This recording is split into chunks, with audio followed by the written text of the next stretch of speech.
Good morning à tous et à toutes, ici Phalonix Queen. Et ben voici la vidéo où je vais vous raconter ma journée à la Japan Expo. Comme je vous l'ai dit dans une vidéo où je vous annonçais que je serai à la Japan Expo le 8 juillet, eh ben je vais pouvoir faire cette vidéo pour vous raconter qu'est-ce qui s'est passé à la Japan Expo. Et comme je vous l'ai dit dans la vidéo précédente, ça fait super longtemps que je ne suis pas retournée à la Japan Expo. Ça va faire 3 ans que je suis pas retournée à Paris pour une Japan Expo. Et je remercie Linchen Inferno de m'avoir invité pour passer cette journée à la Japan Expo 2017. Et franchement, j'étais super, mais vraiment super trop contente d'y retourner. Donc, je crois que je vais vous épargner le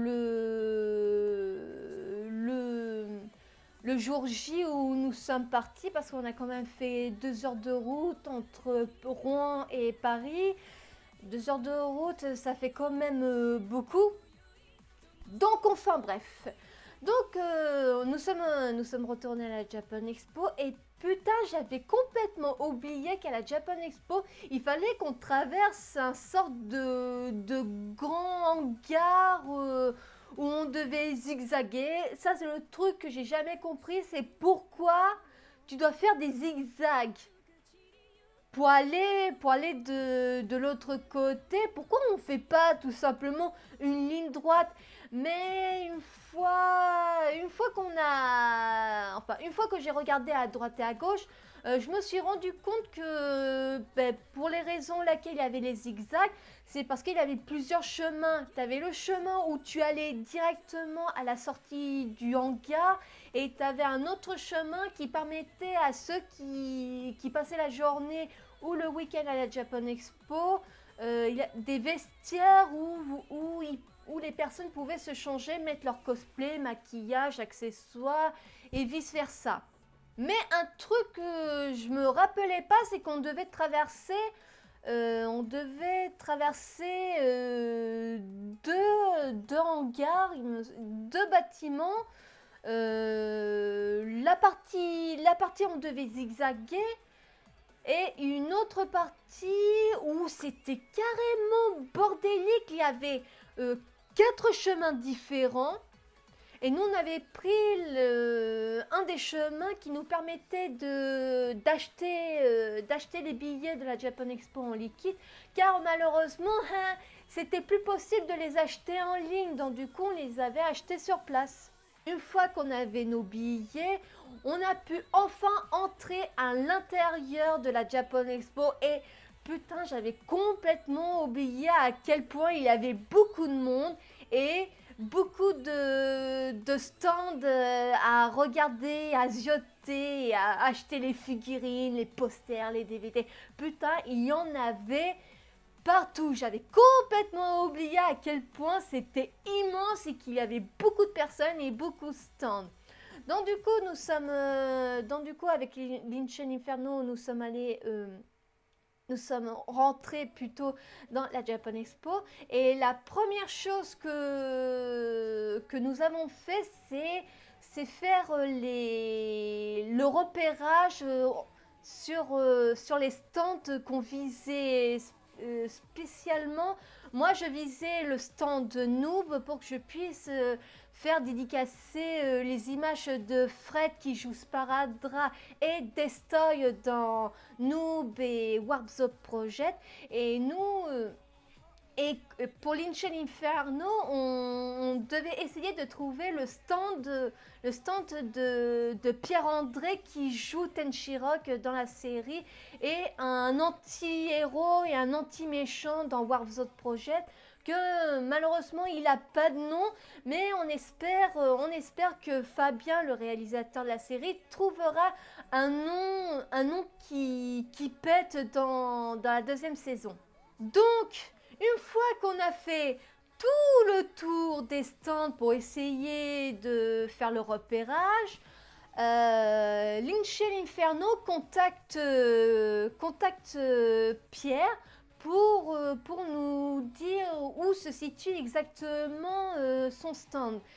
Et je me souviens plus ce qu'il avait répondu à Lince Inferno, mais le seul moyen de le trouver, c'est de voir un flamant rose. Il avait un flamant rose accroché à son stand. Donc dans ma tête, je dis un flamant rose. Et dans ma tête, je me suis dit, oui, mais il est comment le flamant rose? Est-ce que c'est une statuette, un animal gonflable? Donc voilà, on est allé voir un point de contrôle, non, un point d'information. Donc on a demandé à la dame où se situait le stand de Pierre-André. Donc on a fini par trouver le stand, hein. On a enfin pu repérer le flamant rose gonflable qui était accroché au-dessus du stand de Pierre. C'est bien dommage parce que je l'ai pas demandé c'était quoi comme stand qui tenait. Ah, c'est un peu con. Une fois qu'on a trouvé le stand de Pierre, Lince Inferno et moi, on décide de camper devant entre guillemets, on était à 2 mètres de son stand pour se reposer et manger. Donc franchement, le truc qui était vachement délirant, c'est que pendant qu'on était en train de manger, on était comme des suricates. C'est-à-dire qu'une fois qu'on prenait une bouchée du sandwich, on regardait à droite et à gauche s'il n'arrivait pas. Car Lince Inferno avait demandé à un mec qui tenait le stand de Pierre quand est-ce qu'il allait arriver. Car il n'était pas encore arrivé. Et il nous avait dit qu'il devrait arriver dans les alentours de midi. Donc vu qu'il était midi, enfin presque midi, on a décidé de manger pas très loin du stand de Pierre. Donc comme je vous l'ai dit, on était comme des suricates. On prenait une bouchée, on regardait à droite et à gauche s'il n'arrivait pas. Donc une fois qu'on avait fini de manger, on papote un peu. Et là, je le vois arriver. Je vois Pierre-André arriver. Et là, la réaction que j'avais quand j'ai vu arriver, j'étais comme une fan hystérique. Tenchirock, c'est pas un de mes personnages préférés, mais franchement, j'adorais ses apparitions dans les saisons de Noob pour faire chier Omegazelle et pour mettre ses plans à exécution et l'histoire de Tenchirock avec Josh Dead était vraiment touchant et que normalement à l'origine Josh Dead devait être la femme de Tenchirock. Mais Fabien a décidé de changer le scénario et il a bien fait parce que on peut vraiment dire que les relations père-fils peut être compliquées quand un drame est survenu dans la famille. Donc Fabien a bien fait de changer le scénario, de mettre le fils de Tenchirock à la place de la femme de Tenchirock. Donc revenons à nos moutons. Quand je l'ai vu arriver, ma réaction, putain, comme je vous l'ai dit, j'étais genre une fan hystérique. Parce que c'était what the fuck. Parce que moi, je m'attendais à réagir comme ça si je devais le voir arriver.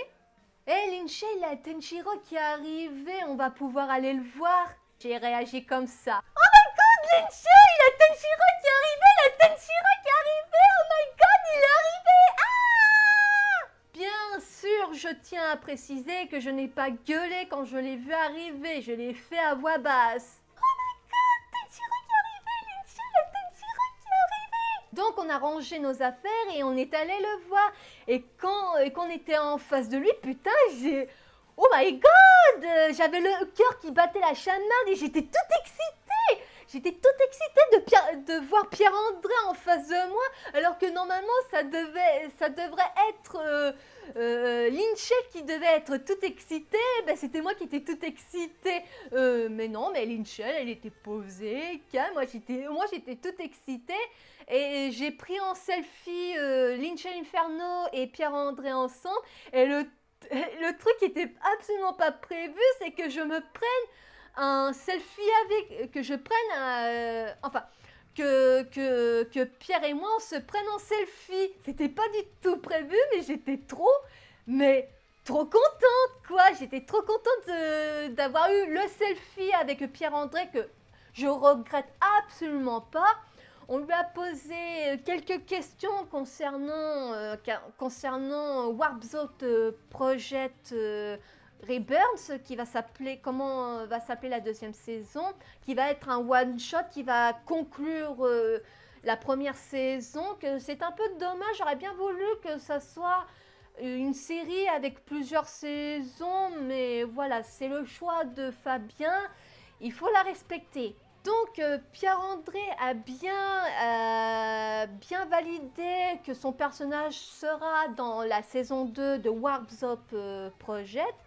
Et Linchel Inferno et Pierre-André ont commencé à papoter tous les deux, que je tiens absolument pas à révéler leur conversation dans cette vidéo. Pour moi, c'est pas à moi de le dire. Ce qui s'est passé, enfin la conversation qu'elle a eue Linchel Inferno avec Pierre-André, ça sera à elle de le dire. Donc, heureusement que Linchel Inferno a eu moi comme meilleure amie, car je lui ai imprimé une best photo de Tenchi-Rock en mode super classe, super dark pour la dédicace. Et moi, ça m'a satisfaite de la satisfaire. Et du coup, elle a eu un super souvenir de Pierre-André. Et la dédicace, c'est le selfie que je lui ai imprimé en papier photo pour qu'elle puisse l'accrocher à son bureau quand elle allait me raccompagner chez moi. Après qu'on ait quitté Pierre-André à son stand et que Linchel et moi on était encore tout excités de l'avoir rencontré, on a fait un petit peu le tour des stands de steampunk ou spinpunk. Je ne sais plus comment ça s'appelle ce style de vêtements, je crois que c'est spinpunk. On a fait le tour des stands et Linchel Inferno a pu s'acheter... elle s'est acheté 3 serre-coups, il me semble. C'est un collier qui est près du cou, donc le serre-cou.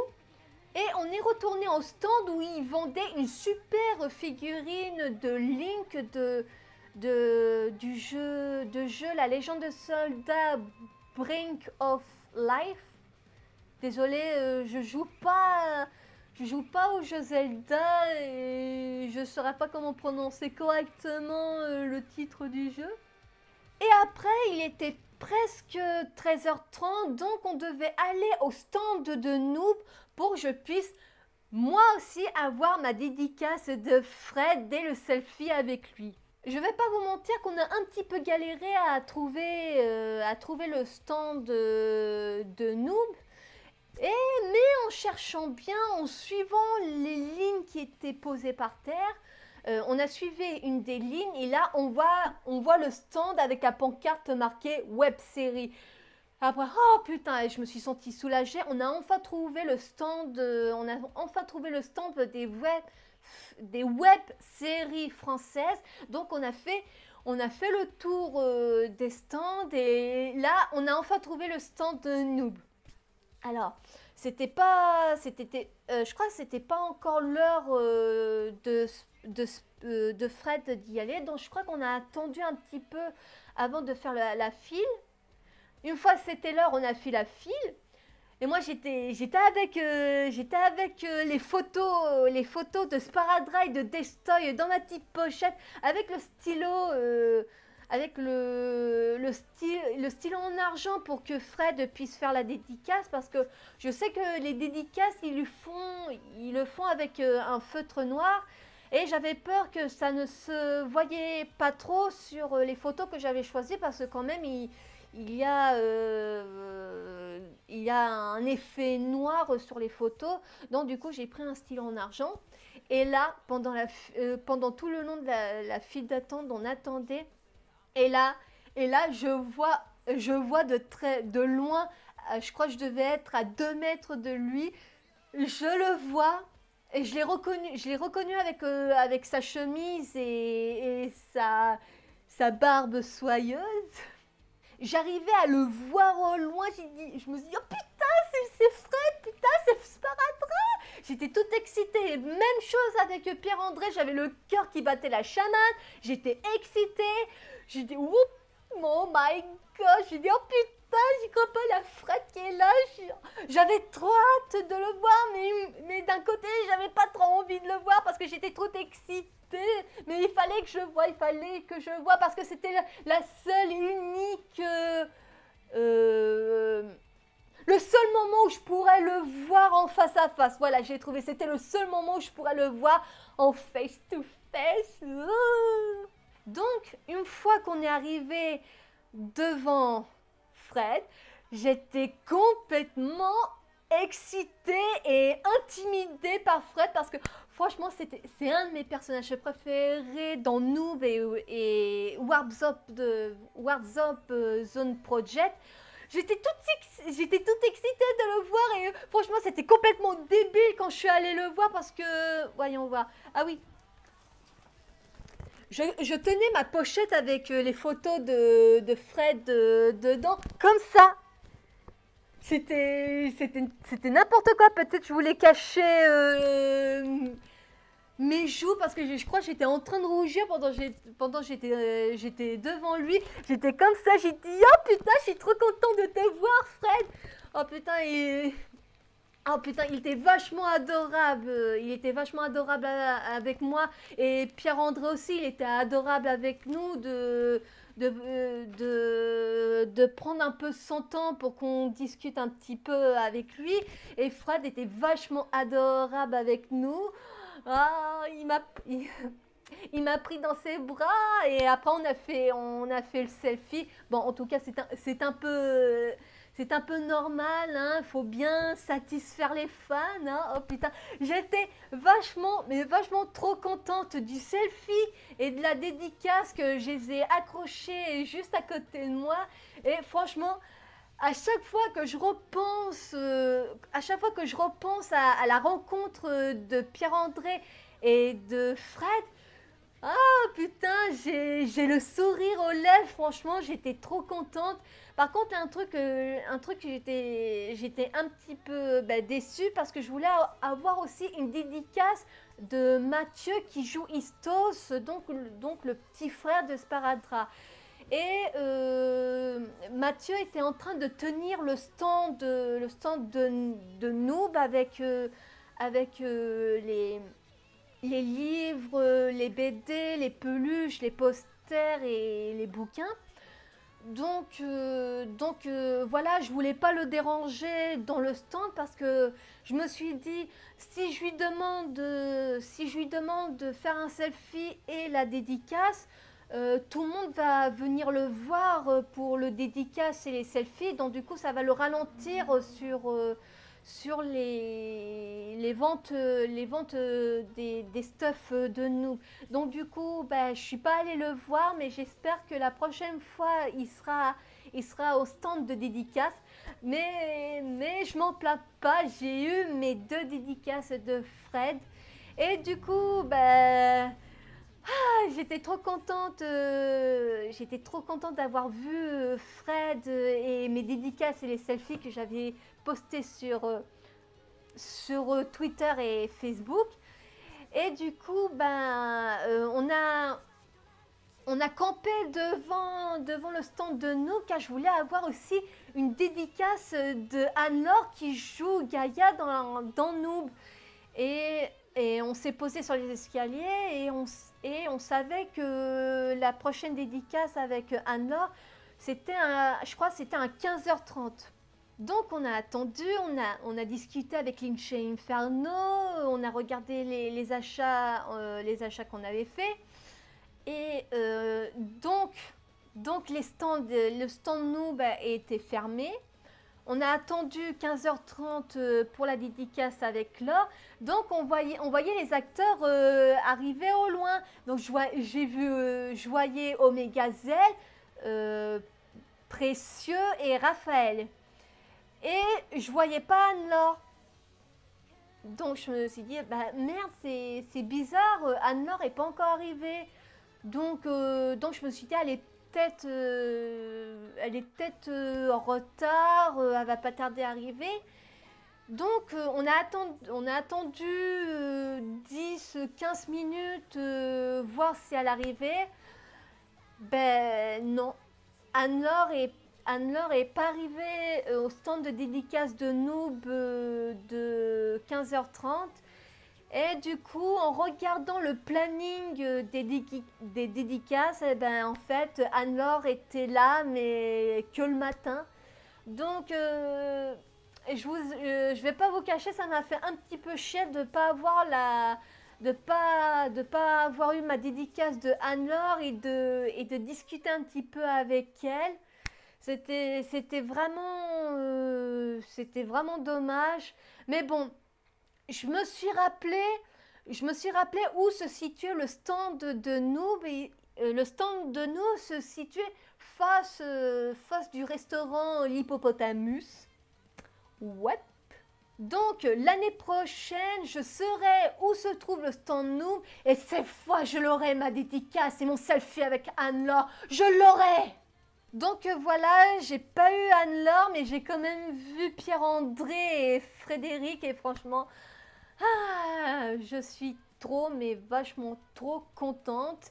Et il y a une chose que j'avais trop hâte, c'est une fois de retour chez moi, c'est imprimer les selfies de Pierre-André et de Fred en papier photo et le mettre dans mon album photo. Ça restera mes meilleurs souvenirs que j'ai eu de la Japan Expo. Franchement, ça sera les meilleurs souvenirs. Donc, ma déception de ne pas avoir eu l'occasion de rencontrer Anne-Laure au stand de Noob, ben, je me suis consolée en achetant plein de conneries à la Japan Expo que je vais vous les montrer. Parce que ça fait depuis que je suis rentrée à la Japan Expo qu'ils sont restés dans leur sac.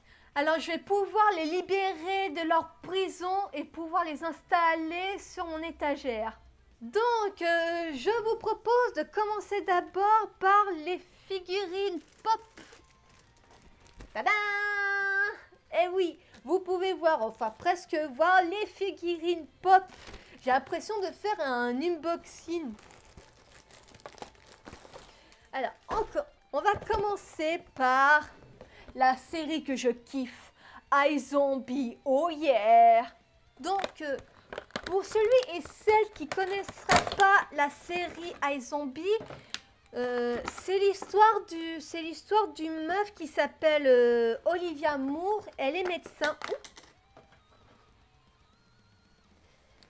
Elle est médecin et une de ses collègues l'invite à faire une soirée sur un bateau. Et que malheureusement,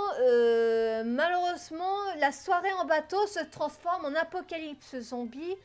Liv se fait griffer par un zombie et donc elle est obligée de quitter son travail de médecin pour devenir médecin légiste et qu'elle puisse se fournir en cerveau. Et là, on a la fabuleuse figurine de Olivia Moore. Regardez-moi ces super détails. Là, on a le cerveau et la bouteille de sauce piquante, piment, je sais plus. Sauce piment. Voilà, sauce piment. Car quand elle mange un cerveau, c'est pas... Le goût du cerveau a un goût dégueulasse et du coup elle couvre le goût avec de la sauce pimente et voilà. Et voilà, c'est tout. Et là, franchement, je suis trop contente. En plus, c'est pas ma première figurine, car mon frère m'a offert cette figurine-là pour mon anniversaire. Olivia Moore, on va dire en mode normal, et Olivia Moore en mode médecin légiste. Car franchement, maintenant que je revois, on peut voir que celle de droite, elle est moins maquillée que celle de gauche. Bizarre. Mais enfin bref, je vais pas me plaindre. C'est bien dommage, il va falloir que j'attende un petit peu que d'autres figurines de iZombie sortent, parce que pour l'instant, les seules figurines pop que vous avez de iZombie, c'est Olivia Moore. Et franchement, j'ai trop hâte que les autres figurines sortent, ça me fera une nouvelle collection à faire. Donc, iZombie, c'est fait. Deuxième figurine pop. Ah, Annie de l'attaque des Titans. Annie, c'est mon personnage préféré dans le manga L'attaque des Titans. Elle est badass. Je trouve que Annie est plus badass que Mikasa. Et surtout, franchement, je comprends pas pourquoi il y a des personnes qui kiffent Mikasa, parce que Mikasa, elle est chiante. Elle est chiante de toujours se coller à Eren. Non, Selfie! Veuillez l'excuser pour cette perturbation. Selfie, tu sors. Donc, du coup, je sais plus ce que je disais. Donc, voilà. Annie, je trouve qu'elle est vraiment trop badass, cette meuf. Et regardez-moi ce super détail du manœuvre tridentionnel. Désolée, j'ai mal prononcé. Et je suis en train de suivre l'attaque des Titans Before the Fall, que dans ce manga, il me semble, c'est 70 ans avant les événements du Mur Maria. Donc du coup, à cette époque, Annie, Eren, Mikasa et tout le Bataclan sont pas encore nés. Et dans ce manga, je vais enfin savoir comment a été inventé le manœuvre tridentionnel et comment ils ont trouvé le nom. Donc, désolé Annie, je te balance un petit peu. Donc, on a les super détails des ceintures, de la veste, la section où habite, où est logé, enfin, je sais plus le machin. Donc, un cheval avec une corne, donc une licorne. Et franchement, je trouve que la figurine pop est super bien détaillée, surtout sur l'arrière du manœuvre tridentionnel. La ceinture, la veste, franchement, je trouve qu'elle est super bien faite. Et j'ai trop hâte de me commander Annie version Titan, parce que franchement... Putain, elle est trop badass quand elle est en titan. Je l'adore. Et pour finir...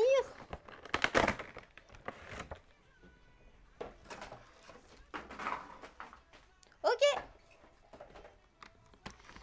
Tout se pète la gueule.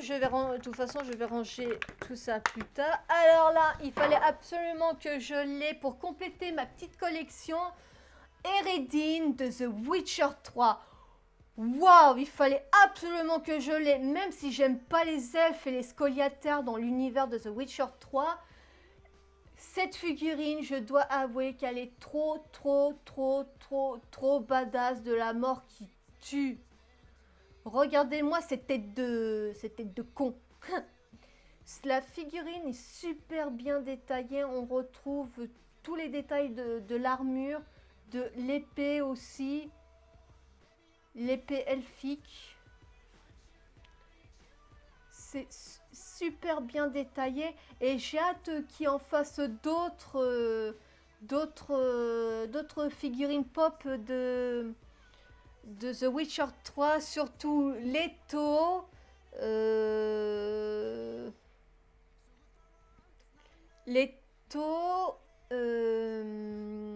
comment elle s'appelle déjà? Philippa Eilhart. et ah, comment il s'appelle déjà? Vizimir, oui, voilà, il y a aussi Vizimir, Lambert, et l'autre, je sais plus comment il s'appelle. Je sais plus comment il s'appelle le troisième, non, le quatrième sorceleur.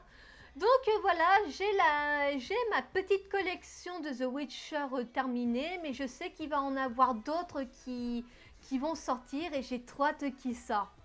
Donc ensuite, ah par contre, un truc, j'étais trop contente d'avoir trouvé à la Japan Expo, c'est le stand de Yaoi. Tadam! Je me suis acheté des Yaoi. Enfin, le tome 1 et 2 de... le titre du manga, c'est Idamari ga Gikoiru. Alors, je vais vous lire le résumé de l'histoire. Atteint de problèmes d'audition, Koei... Selfie, casse-toi! Je reprends. Atteint de problèmes d'audition, Koei est souvent incompris par son entourage, ce qui l'a amené à prendre ses distances petit à petit. Mais un bon jour, il va faire la rencontre de Daichi, un garçon jovial et franc qui étudie dans la même université que lui. Ce n'est pas de ta faute si tu n'entends pas. C'est avec ces quelques mots pourtant si naturels que cet étrange garçon va bouleverser Koei en plus profond de son cœur et lui permettre de changer. Parce que le truc qui me fait un petit peu chier, c'est que des fois, j'ai envie de rajouter des mots ou remplacer des mots par d'autres. C'est assez agaçant. Et aussi, il ne faut pas que j'oublie que j'ai aussi acheté des trucs au stand Noob que je vais vous les montrer. Hop là. Attention les yeux. Alors là, il fallait absolument que je le prends pour l'accrocher sur mon mur parce qu'il faudra peut-être que je le stuff un peu le mur. Et là, tadam, je sais pas si vous allez le voir, je vais reculer le poster de l'affiche du film 3 de Noob. Qui, je dois avouer, et que les fans de Noob doivent avouer que cette affiche est trop badass de la mort qui tue. Off the dead, je dirais. Donc, maintenant que je vous l'ai montré, je vais pouvoir l'accrocher à côté du poster de Annie en titan. Il faudrait juste que je décale le poster de Daredevil et de Final Fantasy XV et je vais pouvoir la mettre juste à côté. Ah, trop contente. Et aussi, je me suis acheté un Piquai, un family qui sert à rien dans Horizon, mais que j'ai voulu quand même le prendre. Il m'a coûté 20 € au stand de Noob. Je trouve que 20 € pour une peluche, je trouve que c'est un petit peu cher, mais je voulais tellement l'avoir parce que je trouve qu'il est tellement... Il est tellement mieux que les Smurfs, les Piquai, qu'il fallait absolument que je le prenne pour la mettre dans ma petite collection de petites peluches que je kiffe et qui va agrandir la famille. Et après, je me suis acheté le artbook de Noob. Alors là, dans le livre, on peut retrouver toutes les photos des 8 saisons de Noob. Dans ce bouquin, on peut retrouver les affiches et les images qu'on peut aussi trouver sur Google. Je vous ferai des vidéos où je vous montre le contenu du bouquin. On peut retrouver tous les personnages de l'univers Noob. Et franchement, j'aurais bien voulu que Fabien fasse une web série sur Neo Geesia, vu qu'il a fait un roman et une BD dessus. Mais dans un making-of, il avait dit que c'était chaud de faire un effet 3D, les yeux gris sur Gaïa. Alors faire les yeux gris sur tous les acteurs, je peux comprendre que ça peut être chaud pendant le montage. Et je me suis pris aussi le light novel de Noob Arc 1. Alors c'est toute la saison 1 réunie dans ce livre. Et qu'est-ce que c'est un light novel? Si je vous dis pas de bêtises, c'est un manga adapté en roman que c'est très très populaire au Japon et que Fabien voulait apporter ça en France avec nous. Donc on a toute la saison 1 dans le bouquin. Et avant de commencer à le lire, je vais d'abord finir le tome 6 de The Witcher parce que mélanger les deux univers Noob et The Witcher, je crois que je vais un petit peu me tromper dans les passages quand je vais continuer à lire. Donc je vais d'abord finir The Witcher et après je vais m'attaquer à Noob Arc 1, la tour Galamadria Bouillac. Oh putain, je l'ai réussi à le prononcer! Et j'hésite encore si je vais vous faire une vidéo sur ce bouquin. Mais en tout cas, il y a une chose que j'ai trop hâte, c'est d'avoir le light novel ou le manga, je sais plus de quel format il va sortir, le light novel de Noob Reroll. À la fin du premier tome, vous avez des démos, ce que j'appelle ça des démos, des extraits des bandes dessinées et du manga de l'univers Noob. Et Noob Reroll, j'ai trop hâte de le lire parce que ça se passe dans le futur et dans le futur on va suivre les petits-enfants de nos héros. Et là, le héros dans Reroll, c'est le petit-fils de Max Middle, donc Fantôme, le champion de la faction Lord. Et il s'est passé quelque chose pendant l'univers, pendant Horizon. En 2029, les serveurs de Horizon ont fermé. Donc du coup, ça veut dire que tous les joueurs qui ont joué à Horizon, bah, ils devaient retourner à la vie réelle. Et je sais plus en quelle année, je crois en 2057, ouais, il me semble que c'est en 2057. En 2057, merde, comment on les appelle déjà? L'entreprise qui a créé Horizon relance le jeu et du coup le petit-fils de Fantôme va acheter le jeu, jouer à Horizon et retrouver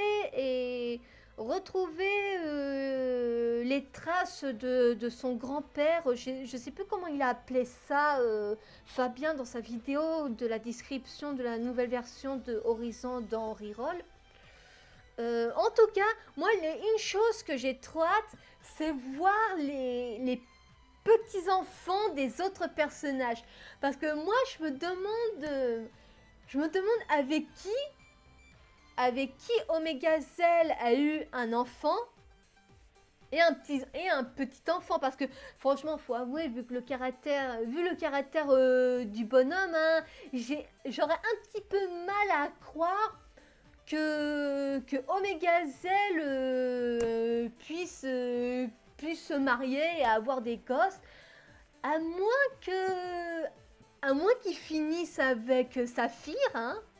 Parce que on peut dire que ces deux-là ils se détestent, mais on dit toujours que les personnes qui se ressemblent pas s'assemblent quand même.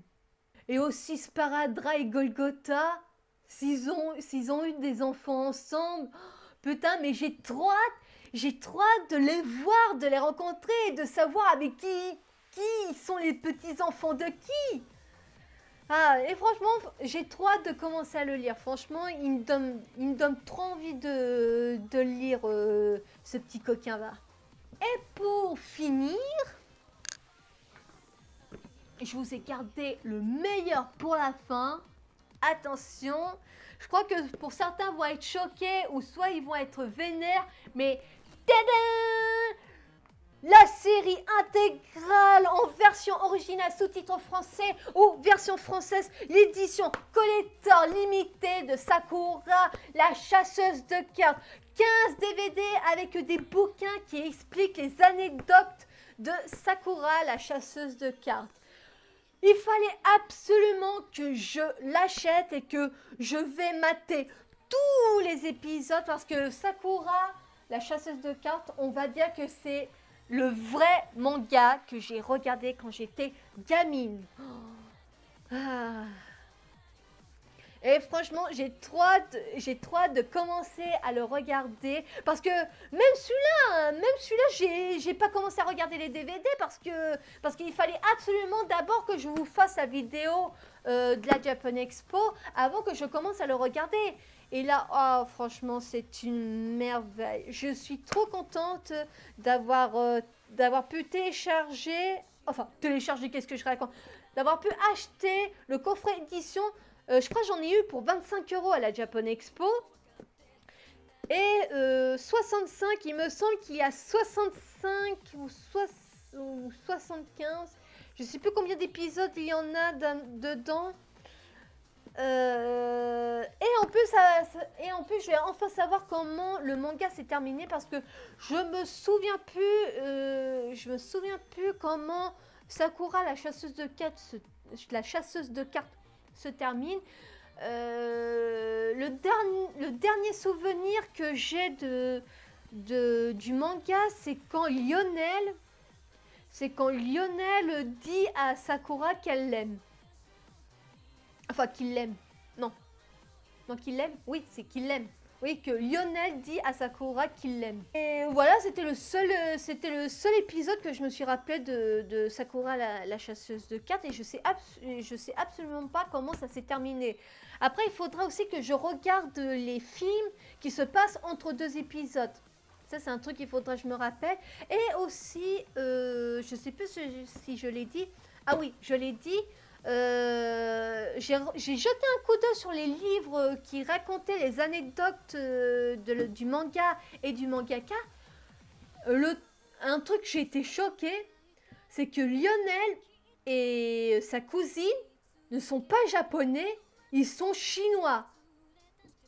Ça m'avait choquée parce que moi, quand j'étais gamine, on ne fait pas attention à ce genre de détails. Je savais même pas que l'univers de Sakura se passait au Japon parce que, faut dire, à cette époque, je n'étais pas une véritable otaku, mais là, je suis de sang pur, 100% otaku. Et là, franchement, ça m'avait choqué de savoir que Lionel et sa cousine, que je sais plus comment elle s'appelle, la petite emmerdeuse, je savais pas qu'ils étaient chinois et qu'ils sont allés dans une école japonaise et que Lionel, je sais plus pour quel but, il doit récupérer les cartes de clos. Je n'en sais rien, mais heureusement que j'ai acheté les coffrets, ça va me permettre de redécouvrir Sakura, la chasseuse de cartes. Voilà, je vous ai montré les achats que j'ai fait à la Japan Expo. Et un autre truc aussi, j'étais trop contente quand je suis allée. On était avec Linchen Inferno, on s'apprêtait à partir, car quand même on avait quand même 2 heures de route pour l'aller-retour. On allait vers la sortie jusqu'à que j'entends la voix de Fred dans le micro et que je vois qu'il était en train d'animer un tournoi rétro gaming avec des jeunes de la Japan Expo contre les youtubeurs, et il avait Anne-Laure. Donc on va dire que j'ai pu la voir de loin, mais j'ai pu la voir. Et j'étais trop contente, même si je l'ai vue de loin. Et c'était la première fois que je pouvais insister à une animation en gaming. J'étais trop contente de voir un avec Fred. Il avait le chef Otaku, le petit chef Anne-Laure qui affrontait d'autres joueurs sur un truc arcane, je sais plus comment ça s'appelle, une machine arcane. Et dommage, c'était bien dommage, j'aurais bien voulu rester jusqu'à la fin du show, mais malheureusement, comme je vous l'ai dit, on avait de la route à faire. Mais heureusement, faudra peut-être te calmer, Selfie. Mais heureusement, j'ai pu filmer l'animation rétro gaming que à la fin de mon explication sur ma journée qui s'est passée à la Japan Expo, je vais vous mettre, on va dire, un clip de tout ce que j'ai filmé de la Japan Expo, et je vais vous mettre aussi le passage du stand, enfin, de l'animation rétro gaming avec Fred, Anne-Laure, petit chef, le chef Otaku. Il y avait une autre personne qui était avec eux, mais je ne savais absolument pas qui il était. Donc par contre, je suis vraiment désolée à propos des tremblements que vous allez voir quand j'ai filmé le duel, on va appeler ça comme ça, quand j'ai filmé le duel, c'est que plus le zoom est fort, et plus on voit mes tremblements, donc la caméra va beaucoup trembler, mais j'essaierai de choisir les meilleurs passages où je tremble pas beaucoup. Donc voilà, j'espère que cette vidéo sur la Japan Expo vous aura plu. Là, je vais rien vous demander, je vais pas vous demander de vous abonner sur ma chaîne et mes réseaux sociaux. C'était juste, on va considérer ça comme une vidéo détente sur ma journée de la Japan Expo. Donc j'espère que cette vidéo vous aura plu. Je vous souhaite une bonne journée ou une bonne soirée selon l'heure où vous regardez ma vidéo. Big kiss à tous et à toutes. Bye bye.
là là. Ah, ce slash envoyé au milieu de l'écran.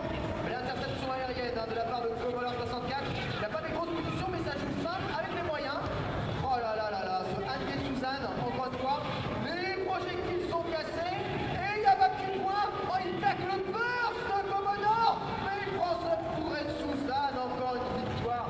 Je pense qu'elle ne sait pas trop ce qu'elle fait, mais elle est invincible au jeu de combat. C'est extraordinaire. On n'a jamais vu ça.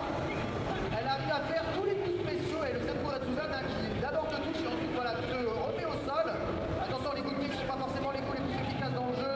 Il faut utiliser ses coups d'armes. Oh là, il y a Dragon anti-saut. Et il y a OTJ derrière, je ne sais même pas comment elle a fait. Mais il y a Slash juste après. Mais c'est pas possible. Comment est-ce qu'elle se débrouille? Mais je est en train de jouer trop bien pour une double. Aïe aïe aïe aïe aïe. Intercepté. Mais c'est déjà terminé. Invincible même à Samurai Spirit 4. Intestable. Allez, invincible. Intestable. C'est comme Street Fighter, incroyable.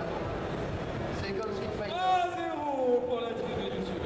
Alors, prochain numéro, Ken, comment tu peux expliquer ça? Elle est forte à tous les jeux. En fait, elle prend le shoto à chaque fois. Elle fait des quarts de cercle. Il fait à la fois dragon et à la fois la projectile. Et les adversaires n'arrivent pas à éviter. Quand tu changes de côté, ça fait le dragon. Bah oui, ça fait le dragon arrière. C'est extraordinaire. Elle a option select Alors, toute l'histoire de la vie. Le numéro 3, Bazooka Ball. Un jeu de football. Est-ce que vous acceptez? Vous avez encore le droit de mettre un match sur le jeu ou pas? Non, jeu de foot. Ah, il a pas de passer au sport. Ah, vous avez le droit. Non, c'est bon, c'est bon. Vous changez. Non, mais si elle ne le sent pas, faut changer de jeu. Elle a dit. T'as le droit de changer de jeu. Donc, wildcard. Non, mais tu vous bâchez le jeu ou pas? Mais On garde ou on garde tout ou pas? pas sur le jeu? Non, mais t'es obligé de jouer en fait. Tu peux pas ne pas jouer. Non, tu peux pas te passer, parfois tu peux changer de jeu si tu veux, t'as une carte pour changer de jeu. Tu peux juste avoir une carte pour changer de jeu. Là. Il décide de mettre un match sur le jeu. Il décide de mettre un match. Comme ça, vous ne changez pas de jeu, c'est eux qui changent et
super Kamehameha.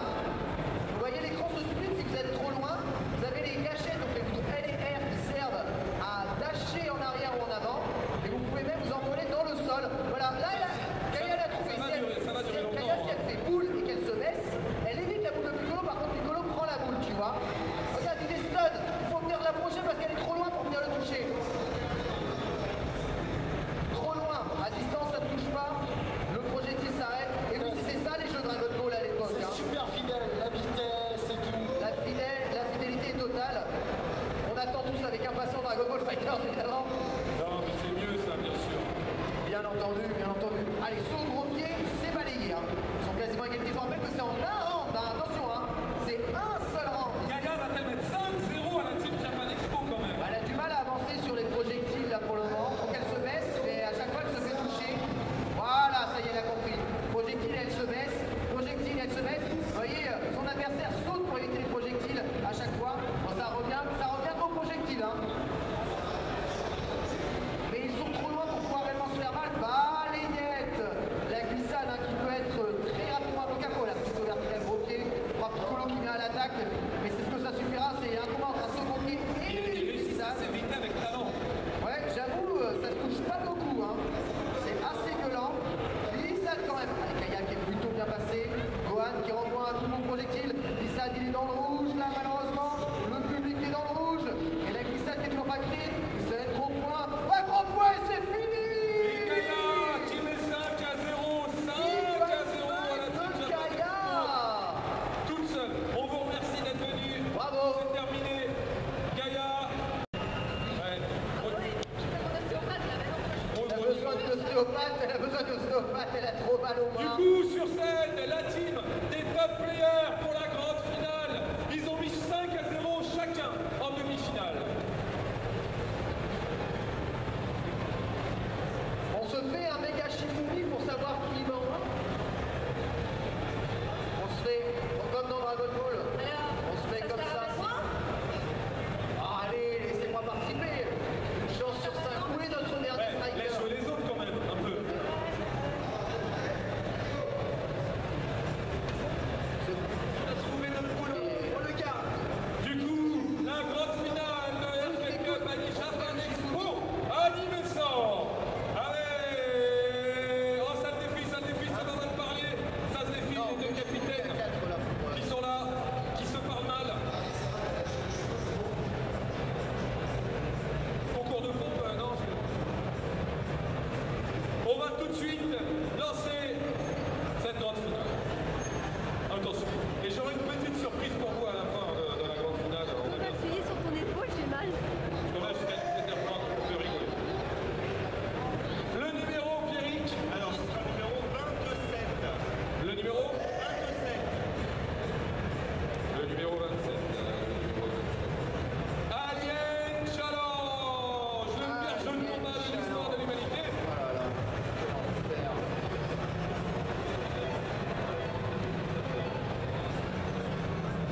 Non mais il est pas encore. Alien Challenge. Non mais il est pas, mais tu mets des jeux qui ne sont pas. C'est pas la Il est pas là. retire un autre numéro. En fait, c'est pas la bonne machine. On va donner le numéro 3. Et il est pas, vous choisissez des jeux qui n'y est pas. Un autre jeu. Le 3 a déjà été tiré.